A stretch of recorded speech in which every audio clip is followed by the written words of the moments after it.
They structure everything, and religions are exactly the same, as pyramids, compartmentalized pyramids.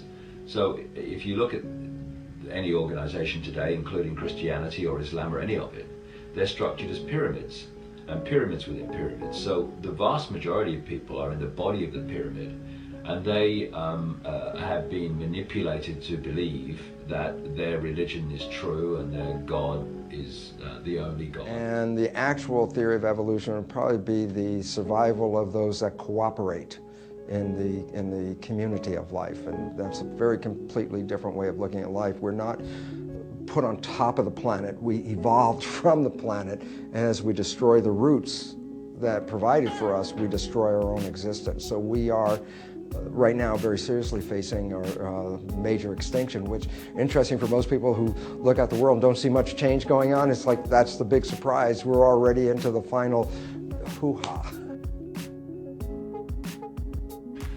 So Christianity and Islam and Judaism and all that stuff ultimately come from the same source and are controlled by the same source. So if you go back to the ancient world and you pick up the sun god, moon goddess religion, which was predominant around the world, you would have Christians and Muslims and stuff that would reject the goddess, sun god religion. But actually their religions are just another version of it. They're just hidden behind different names and behind different structures, but behind it's the same thing. If you look at the way they depicted, for instance, just a throwaway thing, the way they depicted the sun god and the moon goddess in the Middle East thousands of years ago, it's the international symbol of Islam today, the moon and the star, the sun.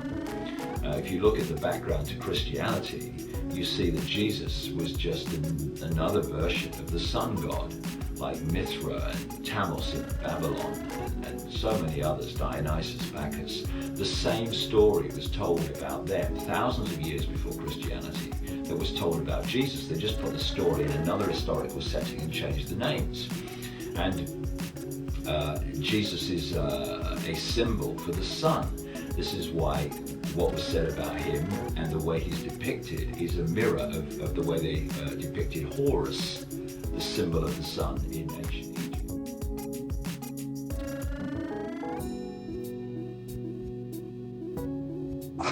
This thing, and yet I'm not concerned for this very simple reason, is that the earth is a living thing, and as you're very familiar, terminal cancer patients can be called out. Everybody said, man, you're out of here, you're dead. And they have a change of mind. And when they have a change of mind, they experience what's called a spontaneous remission.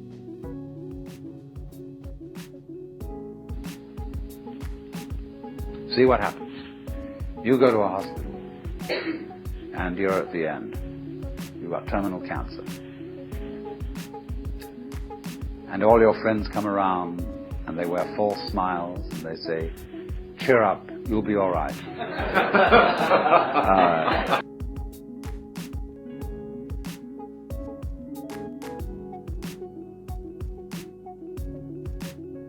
The doctors have their bedside man. You see, a doctor is absolutely helpless with a terminal case because a doctor is, by social definition, a healer. And he's not allowed to help you die. He's out of role. Even though, he can sneak behind the rules and do it.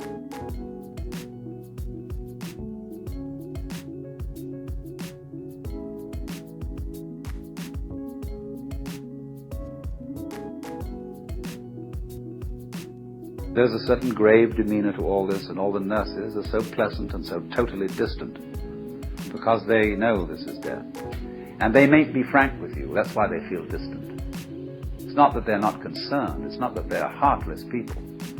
But that they just don't know how to be frank. Like lots of people, when they meet a drunk, they don't know what to do with a drunk. Because he's not behaving right. And so, when you're dying, you're not behaving right. You're supposed to live.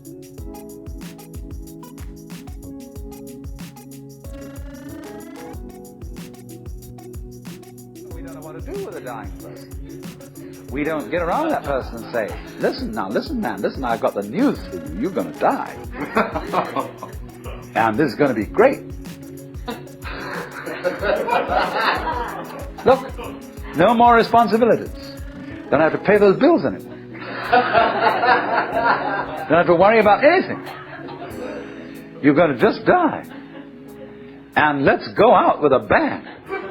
Let's have a party, see? We'll put some of that morphine in you so that you won't hurt too much.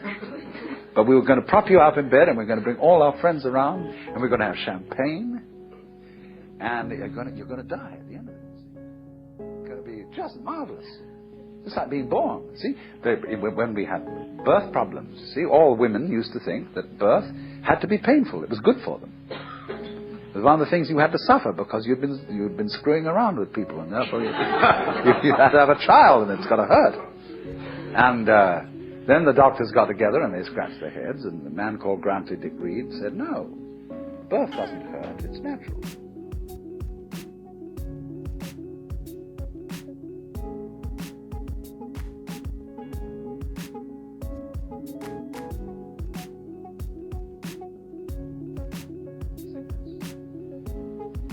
Now let's do some new thinking. What about death? Is death sickness? Or is it a healthy, natural event like being born? Of course it is. So, I mean, a little change in social attitude about this will fortify everybody else. I mean, if I'm alone and all my relatives are going, kind of pretending to me, it's going to be hard for me. I've got to challenge the whole bunch of them and get my dander up and say, listen, damn you, I don't want all this thing around here. You've got to take a different attitude about my death. Well, that's hard.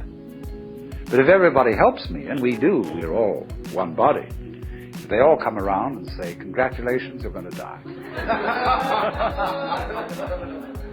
Liberation.